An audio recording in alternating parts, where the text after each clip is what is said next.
Welcome to Tomorrow's Science. I'm your host, Jade Kim, and today we have, live from Antarctica, Paul Zaber from EDEN-ISS. And Paul will be telling us all about the future of feeding humanity both on and off the planet. What else do we have, Lisa?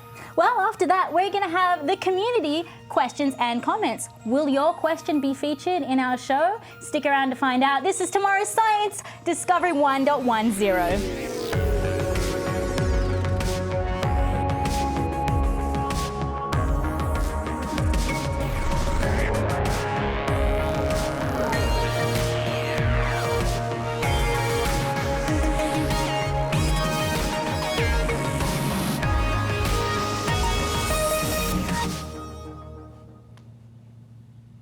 Hello, and thank you so much for joining us, Paul. I have one question. What's the weather like in Antarctica today?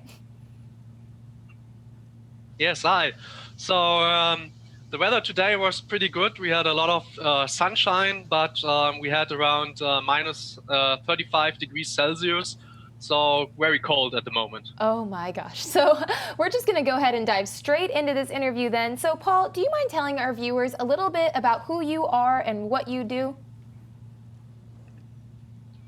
Yes, so I'm a researcher at the German Aerospace Center in Germany.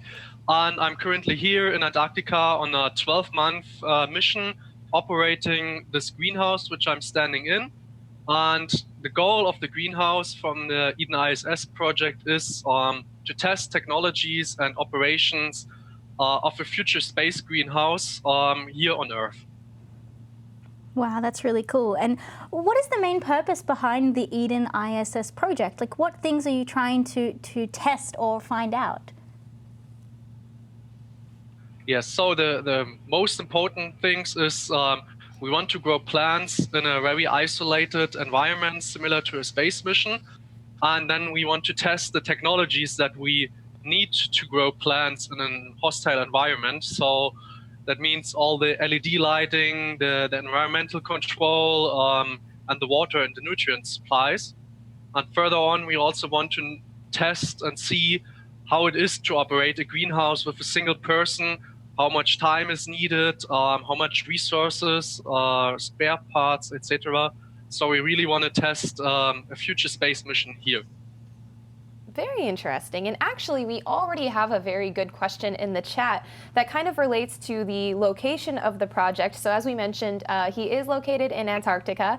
And To Wicked from the chat room asks, to play devil's advocate, what did you accomplish by doing the experiment in the Antarctic that you couldn't have been able to replicate in a shipping container, in a cold storage warehouse, or at any closed room with a power outlet, as the goal of the experiment is plant growth, not installation of habitation modules and power generation systems? Was giving fresh produce to workers at the new mayor? And I think the question ends there. But yeah, essentially they're asking, why do this all the way into Antarctica versus just doing it in some industry-style warehouse? Yeah, so in theory, you could do it in a cold store or in a warehouse just to test the technologies by themselves and to grow some plants. But you would never have a real space mission analog, because you would have access to basically an unlimited amount of workforce and supplies, tools, and so on, which you don't have in Antarctica. We get supplies once a year, so we have to bring everything with us. Everything has to work here or has to be repaired here if it's not working. And all of this has to be done with the 10 people that we are here on the station right now, and with the tools and the spare parts that we have here. So in terms of a space mission, this is here really the best place to simulate all this. And to the second part of the question, if the people eat what I'm growing here, I can answer that with a yes. So we have fresh salad every day, and only about 20% of the harvest is taken away for science, so to do measurements, to prepare samples and so on. But the bulk of the food that is produced here is served to the crew of the Neumeier station. Wow. Interesting. Speaking of all that food and all that salad that you guys are all eating, we can see that you're surrounded by greenery right now. Could you tell us a little bit about the different plants that are around you and perhaps which ones seem to be growing better than others? Yes, of course. So just take the camera and I show you around a little bit so that you can see it a bit better. So this is here the area of the greenhouse where we grow lettuce. So we grow 4 different kinds of lettuce also to find out which one grows better and which one tastes better. Here's the second layer with lettuce. So these lettuces are due to harvest tomorrow. So tomorrow they will go, I will harvest them, and then we will have again fresh lettuce for dinner and for lunch. Then here, let's go over here. This is the section in the greenhouse where we grow herbs. So you can see we have basil, parsley, and chives, which is a good addition to the food that we have here, because most of our food is frozen or in cans or dried food. So adding fresh herbs to it really improves the taste of the food. And so the herbs are really something that our cooks like the most. The favorite of the crew at all are the tomatoes. So we grow dwarf tomatoes.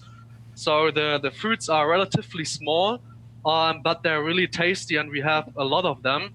I will see if I find a red one. So here you can see, here's a red one.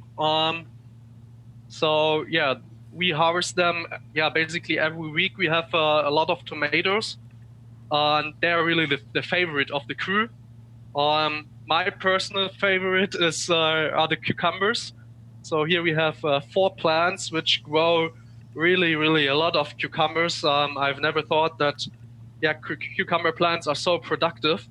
It's a small type of cucumber, but they're really tasty, and I harvest them 2 to 3 times a week, so around 20 fruits per week, and they're really a nice snack that you can just have between meals, because they taste really fresh and have a nice crispness, so that you have the feeling of fresh food. So you can see all the plants that I showed, they grow really well. We also grow strawberries and pepper. That are the 2 plant types that don't perform so well. The strawberry plants were growing very well. They had a lot of flowers, a lot of leaves. They looked really nice, but they did not produce any fruit.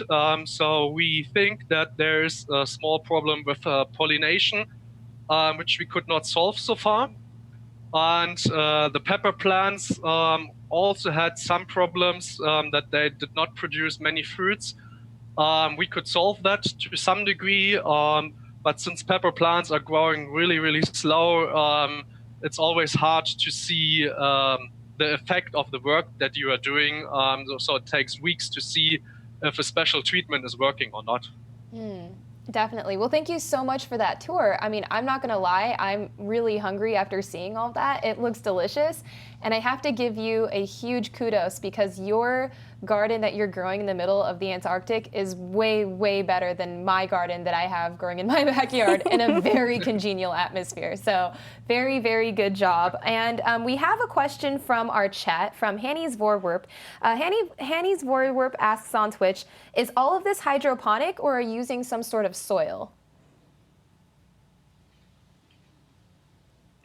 Okay, so yeah, this question is best answered if I show you. So we use a mixture of hydroponics and aeroponics. So we have a very small block of substrate for the seed, but afterwards the roots are hanging in the box below the plants, and you can see a fine mist coming out of spray nozzles on the side of the tray, and that's basically the water and the nutrients. And the roots are hanging in the air and are on the ground of the box. So it's a kind of mixed system, but we do not use any soil and only very small amounts of substrate. Wow, that's really cool. My question is a little bit related to that. It's about the lighting systems that you use. And Zappan from YouTube asks, do you use full solar spectrum or just red and blue LED lighting? And related to that, Tawicked asks, were the plants on a day-night cycle of lights on for or 24/7? Or so what are the lighting systems that you're using? Yes, so we use LED lighting system, which we cool with water, and the spectrum is mainly red and blue LEDs, but we also have in there white LEDs, so that we have a kind of solar spectrum, but with with a focus on red and blue. And we also have a day and a night cycle. Not all of the plants need that, especially plants like lettuce could grow on a 24-hour light cycle. But other plants like the tomato and cucumber, they prefer to have a nighttime. So we have a 17-hour day where we have where the lamps are on. Then we have half an hour, something like dusk and dawn, with reduced light intensity, and then we have 7 hours of night, followed again by 30 minutes of reduced light intensity, and then the cycle starts again. Very cool. Interesting. And so we also have a question that I'm personally curious about as well, and it's from K McCoy in the chat room, and they ask, what is the guest's history with growing things? Did he have gardens and stuff growing up? So, Paul, as a child, did you often find yourself in your family's garden kind of tinkering with different plants and whatnot? Not really. So I was in the garden of my grandpa, and he had a small, normal greenhouse, so with glass and soil and everything. But that's basically my whole experience in growing plants. But I got a good training as preparation for the mission here. I spent 2 weeks in the Netherlands in commercial greenhouses, and got a lot of knowledge from there, how to treat plants and how to see if plants are healthy or not. Wow. So it seems like you've been working on food systems and greenhouse systems for a large portion of your life. So, I mean, ultimately, this research could be used to better improve how we feed our world, right? So I have a question here from the chat room from Tubi Fong on YouTube, who asks, how many people will that greenhouse feed? And how do you see this project helping people on Earth here in the future? Okay, so we still calculate how much we produced here and how much people we could feed with that size. There are some theoretical values in NASA publications, for example, that suggests cultivation areas between 40 and 100 square meters per person for a space greenhouse. I have here 14 square meters, so that would be not quite enough to feed one person. And also the plants that we grow here are not plants with a lot of energy in it. It's basically fresh vegetables, and you cannot survive just on lettuce and tomatoes and cucumbers. You also need some grains and some other plants to survive. And for the other part of the question, where it is if we can feed the world with these technologies that we are testing here, I think it could be in the future a large contribution to the food production on Earth to grow plants in closed environments where you really control the climate, which can save a lot of water and nutrients. But you have to know that it's quite energy intensive. So if you use LED lamps, which are efficient, but it still require a lot of electrical energy. So you need to have this electrical energy to produce food in the way that we do here. Are you guys using solar panels for your power there in Antarctica? How does that work? So we cannot use solar panels here because so 6 months of the year, we would not have enough sunlight Yep. to produce enough energy for the greenhouse. So we get the power from the Neumeier 3 station, and the station is powered with diesel generators and a wind turbine. So we get just the power from the station, so to say. But if you think about a space greenhouse on Moon or Mars, you would most likely power it with solar panels. Very interesting. And we have another question in the chat that actually brings up a very good point, and this is from Hanny's Vorwerp on Twitch. And they ask, do you have any genetically modified plants for testing or that have interesting characteristics, like needing less light or water?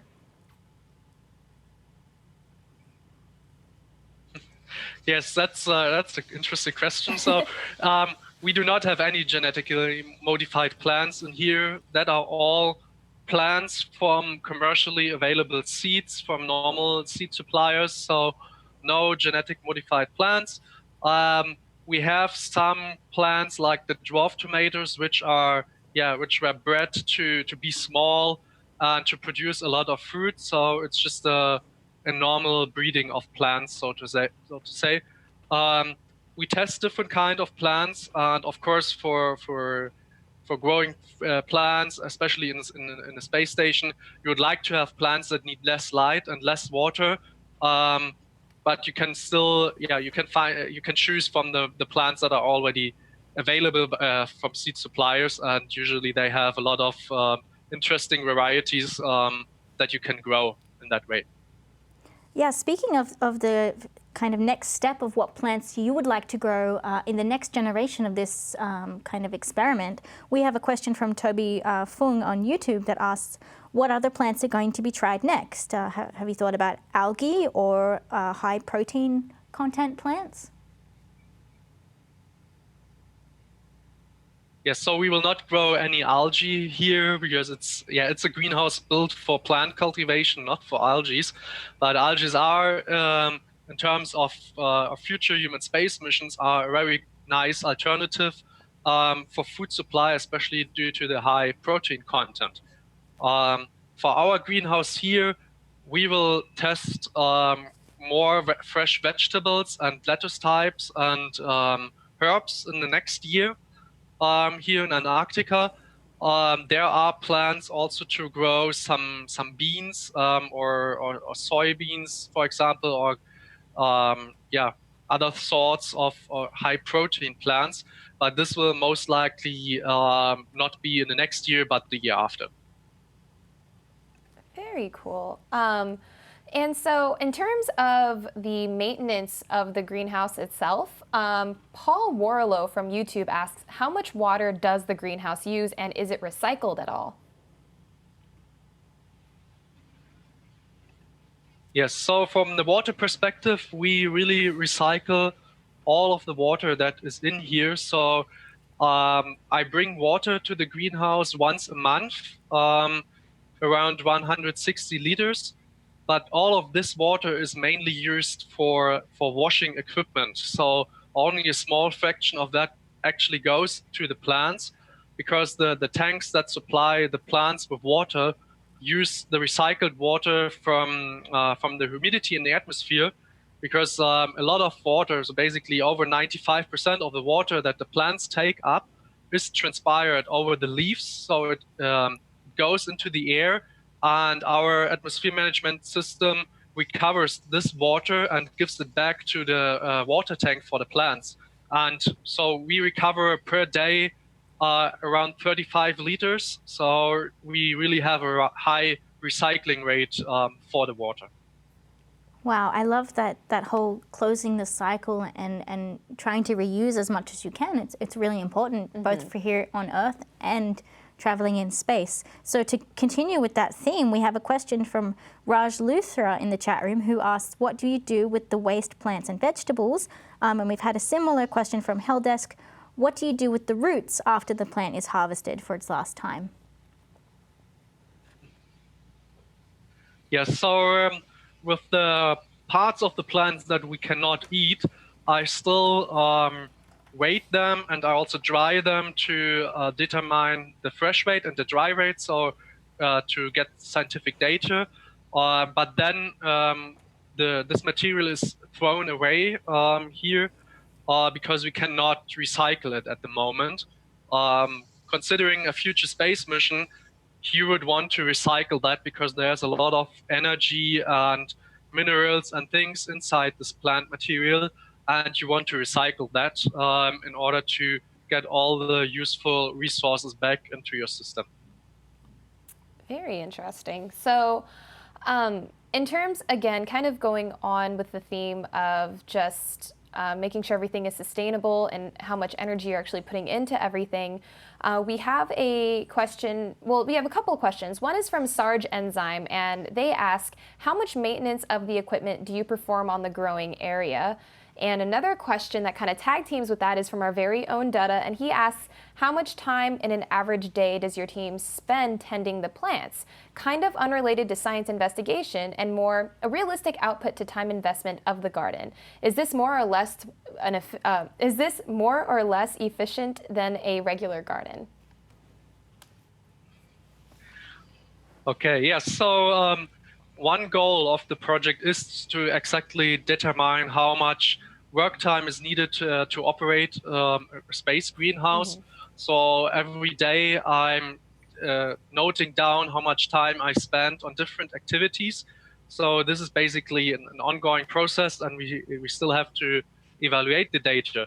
But from a feeling, I can say I'm basically in the greenhouse every day for a couple of hours.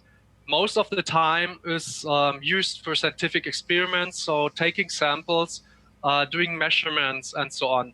Only a small fraction of the time is really needed to tend the plants. For example, lettuce, in the whole cycle of 38 days from sowing to harvesting, the only 2 times that I really work with the plants is when I sow the seeds, which is just a couple minutes, and when I harvest the lettuce, which is also, again, just a couple of minutes. Other plants like tomatoes and cucumbers require a bit more tending. You have to cut the side shoots, and you have to do some pruning of leaves and of old stems and flowers to keep the plant healthy. So these plants require more time, but it's also more in the limit of minutes per week and not more. So most of the time is really doing science stuff. And if I would not do any science, I think I could operate the greenhouse just going in here twice a week for 2 or 3 hours each. Interesting. And really quick, there was a question in the chat, but I want to ask it myself. So you said that so you only have so much time you need to dedicate to the greenhouse. So you're in Antarctica. What do you do with the rest of your time? Does the actual environment you're working in, what kind of impact does that have on you? Is it isolating at all, or what's it like?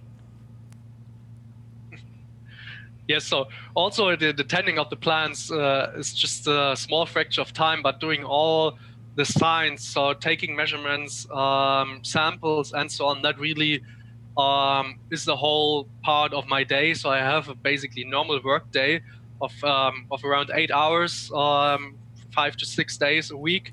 And in my free time, so the free time you usually spend with the other crew members, we play games or do sports.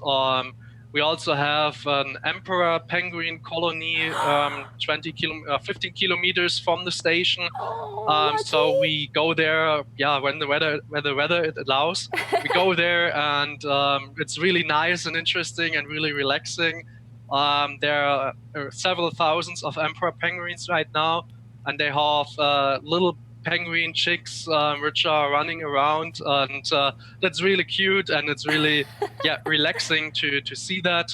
And it's also the only animals that we see at the moment, so all of the rest here is just snow and ice. Wow, I wish I could go and see some penguins in Antarctica. That must be one of the most amazing things to experience. But coming back to the things that you guys do to relax or for fun, we have a question from In the Hyperloop that asks, do the other scientists like spending time in the greenhouse? rather than other areas of the research station? And do you sometimes come into the greenhouse just to relax or just be around something alive? Yeah, so I'm personally don't spend free time in the greenhouse. I'm here already a lot for working, and if I come in here, even if I want to relax, I just see new tasks and new work to do in the coming days. So that for me personally, it's not relaxing.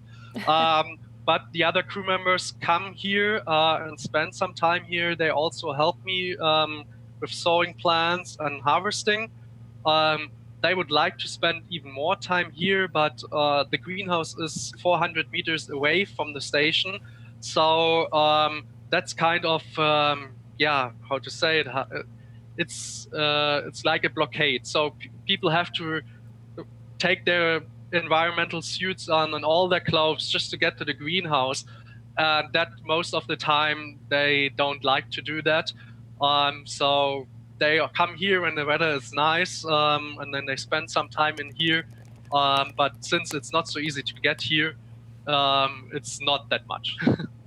Very, very cool.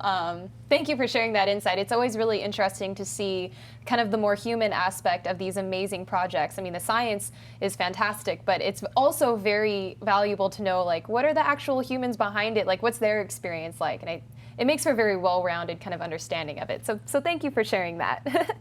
And so in terms of talking about kind of the implications for future missions, Paul Warlow on YouTube asks, do you monitor the amount of CO2 the plants use and how much oxygen is returned? Thinking about using the plants to help keep the living environment of a spaceship healthy. Yeah, so we track how much CO2 we supply to the plants. Our CO2 comes from gas bottles and is injected here, and we also have elevated CO2 level, so we have around 2.5 times as much as the normal environment. We also measure the O2 content of the air, but both things are largely affected by myself. So when I'm working in here, I produce much more oxygen, much more CO2 than the plants can take up, and I also consume oxygen, and this is obviously not measured. So I'm kind of the disturbing factor. So we measure it, but to really see and calculate a value out of that is going to be very difficult, and we might only can do that on the days when I'm not in the greenhouse. So we will see that in the coming months when we evaluate the environmental data. Related to the science and data collection aspect, when can we expect to see, the final outputs of the study? Like, do you guys think that there'll be some like papers or some brief summaries of what you guys have found, or is there anything really cool that you've found out already from this project? Yes, so the mission here still goes on until December. So I'm staying here until then the 18th of December, and I will operate the greenhouse until mid of November. So we will collect data until mid of November. And then when I'm back in Germany with my colleagues and project partners, we will start evaluating the data. So we will have probably the scientific papers coming out in the next year, and then the year after. You have to imagine that we have 14 science partners on the project with over 60 to 70 people. So we will do a lot of evaluation of the data in parallel, and there will be a lot of scientific publications of the things that we have done here in the last year. What I can share right now is, so we just breached the 200 kilograms mark. So since February, I produced more than 200 kilograms of fresh edible biomass. So the things that you can eat. In total, the produced plant mass is even higher. We already have some good insight into how much power we use, but there we still need to dig into the data a little bit more. But we can already have a good feeling on how much power we use and also how much nutrients we use, how much water we use. But there are no final data, no final values yet. And then in terms of, so you mentioned kind of the culmination of the project is coming up rather soon. Sarge Enzyme in the chat actually asks, what will happen to the greenhouse after the evaluation is over? Is it going to stay? You going to take it down? What's the destiny of the greenhouse itself? So the greenhouse will stay here in Antarctica. I will shut it down in end of November just to get all the plants out, to weight the plants so that we really know what we have produced in the last months. In January and February, 6 of my project partners and colleagues will come here to the station and will do some maintenance on the greenhouse. So things that we've learned in the last year. So they will implement some new systems and some new equipment. And then our greenhouse was going to be operated again in the next winter season by the next winter overcrew of the Neumayer station. And they will do a reduced science program, but they will continue our growing plants here in the greenhouse. So for the next group that is going to come down and operate this greenhouse, I know you mentioned some problems with pollination of the plants, and quite a few people in our chat room are asking about how you germinate them. So Michael Farrell asked, pollination seems to be a major concern. Bees in space or bees in Antarctica? And Astro YYZ asked, how do you germinate the flowers?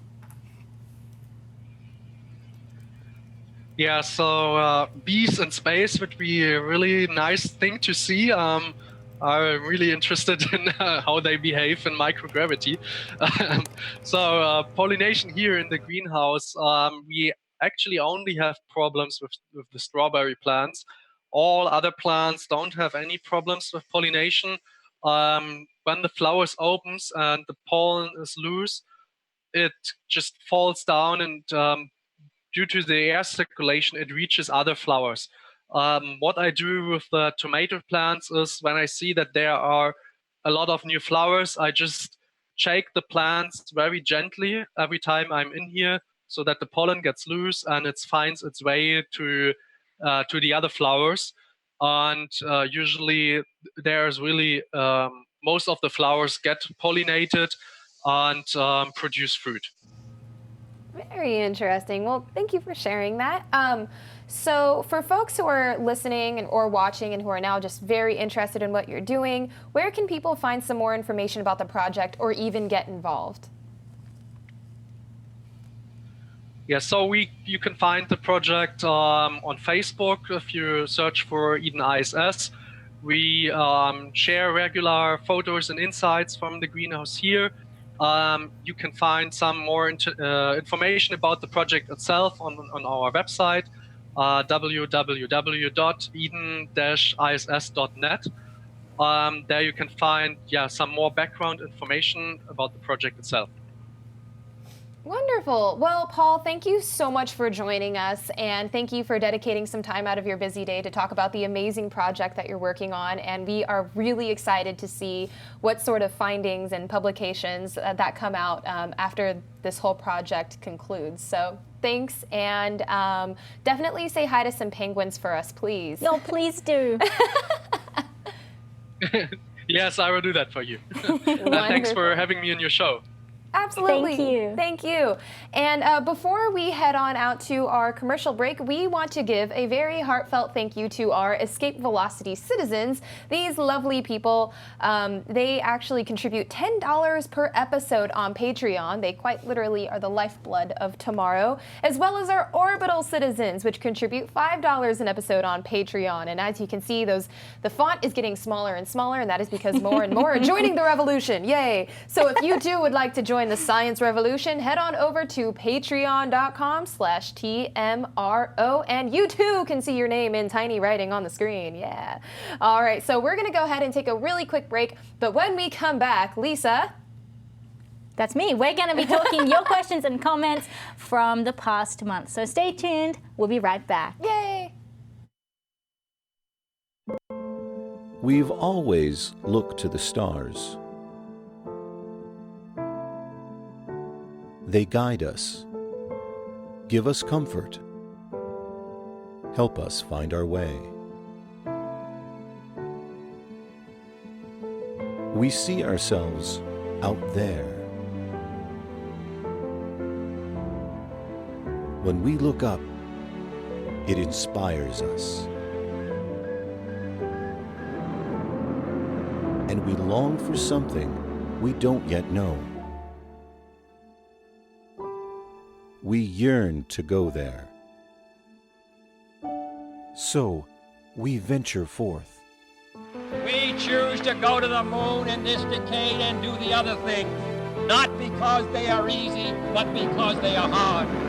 Because that goal will serve to organize and measure the best of our energies and skills. Tranquility Base here.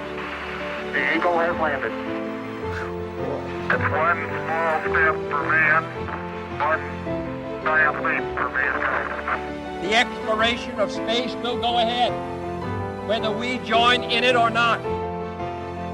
Many think we stopped exploring. But we know our journey didn't end. T-minus 1 minute. We've only just begun.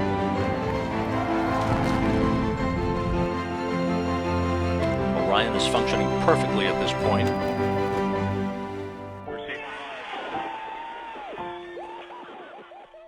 Come with us and explore tomorrow.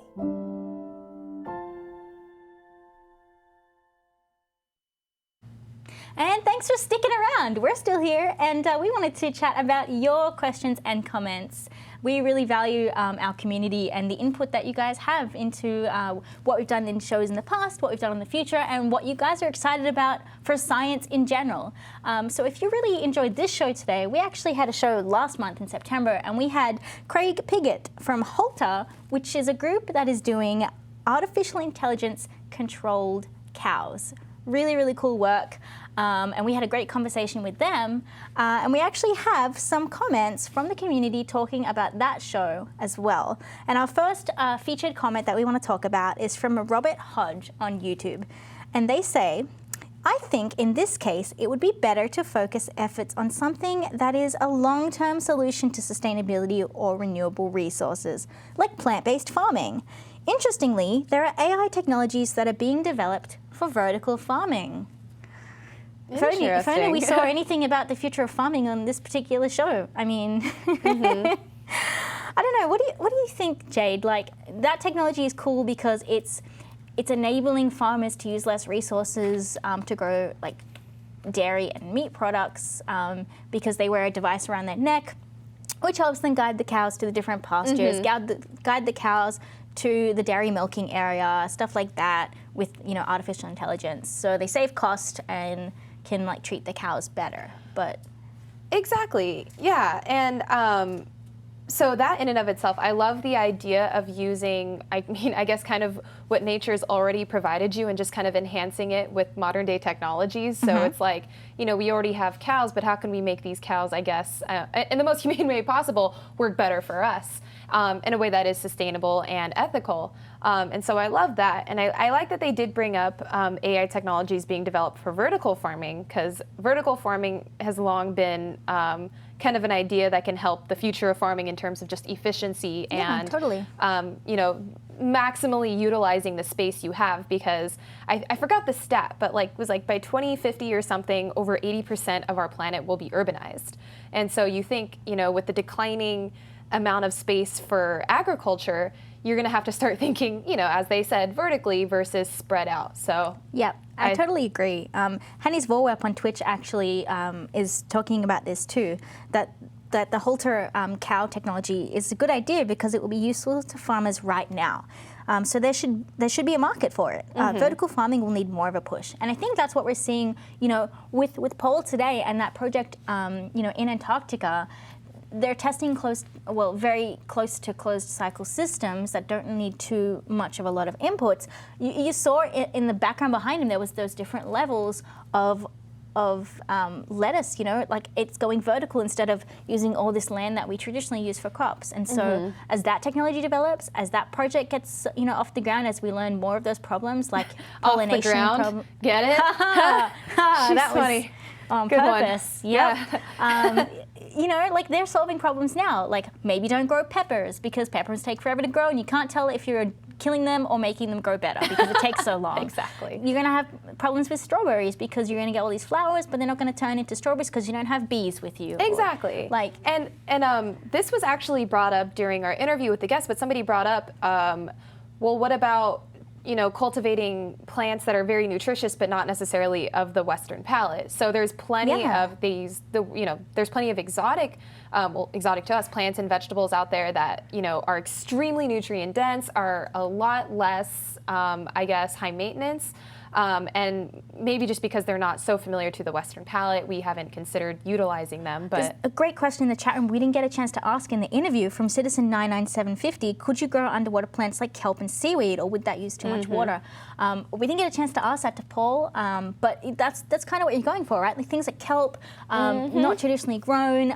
There are different kinds of like roots, like taro, cassava. Absolutely. Like, that we don't necessarily grow ourselves in Western diets, but it's becoming more and more of a thing, like quinoa, right? Exactly. And so quinoa is huge now, especially you see it all over in supermarkets in North America. And this doesn't have anything to do with anything, but like you said, like taro and some of the more exotic, to us at least, plants. I mean, you go into any frozen yogurt shop these days, and I swear to gosh, every week there's like different flavors of things I've never heard of before. So I think it's interesting how it's slowly being introduced into our diets and palates, but via a nice sugary kind of creamy substance. So I mean, you go into like a boba or like a froyo place and it's like, oh look, there's taro. Oh hey, look, there's a root that is grown in Peru that I've never heard of, but it's in my ice cream.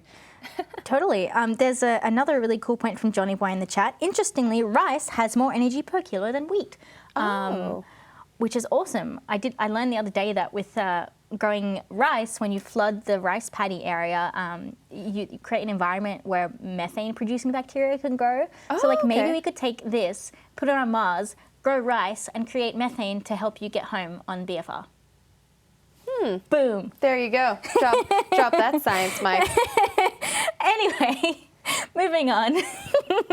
Our next comment comes off of the community forums, which I highly suggest you go and check out because there are amazing discussions happening all the time. And this comes from Don Paulo. And this was a thread that talking about recycling human waste in space. Really detailed thread, great discussion. I think most of us already know that urine is recycled on the ISS. And if you didn't know, now you do. However, feces is not, and that kind of struck me as a bit of a shame. Once it has had sufficient time to dry out, it becomes very similar to garden quality fertilizer.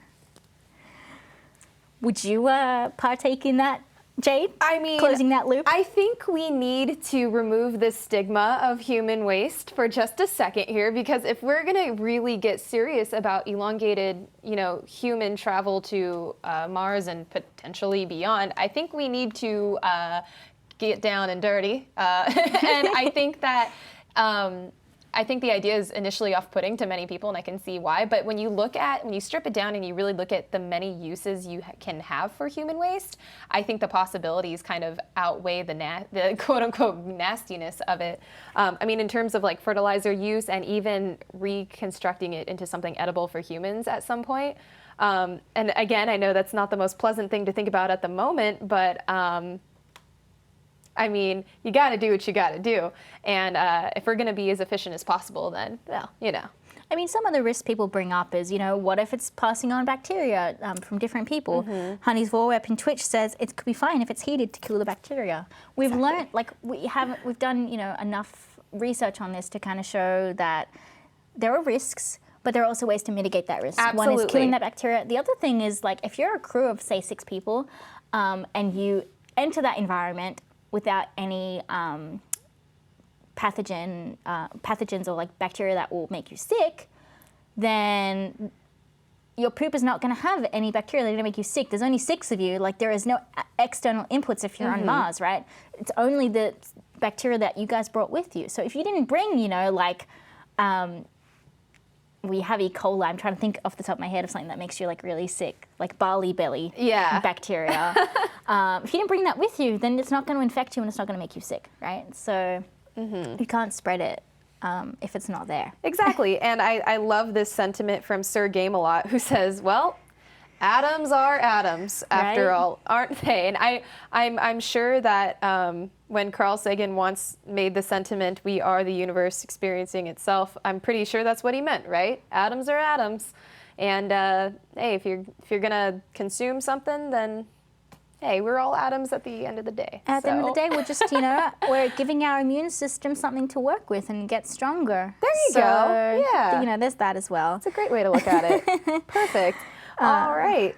Well, I believe on that note, that does conclude the comments that we had from last week. And if you would like your comment featured in the next show, please drop a comment below, and we would be more than happy to get to it and discuss it as we so, interestingly enough, did today. So before we head out, I want to give a huge thank you to our citizens. These are our Escape Velocity citizens. These folks, as aforementioned, contribute $10 an episode on Patreon. And of course, we have our lovely Orbital citizens who contribute $5 an episode on Patreon. And this is my favorite part. Here we go. All right, the suborbital citizens, $2.50 an episode on Patreon. Yeah, you think that font's cute? Check this out. These are our ground support citizens. Whoa, it's like the credits of Titanic or something. They contribute the credits of tomorrow. There you go. They contribute $1 per episode on Patreon or $1 a month on makersupport.com. So there are a few ways that you too can join the Tomorrow Army. Head on over to patreon.com/TMRO, and you too can strain to try to see your name in very tiny font on a screen. Thank you. So that we love you guys. Yes, much love, much love. That concludes Tomorrow Science 1.10. Please join us next month, Saturday at 2030 UTC. The guest will be announced, but it will for sure be just as fun as it was today. So please head on over, and we will see you in a month. Thank you, and goodbye. Bye.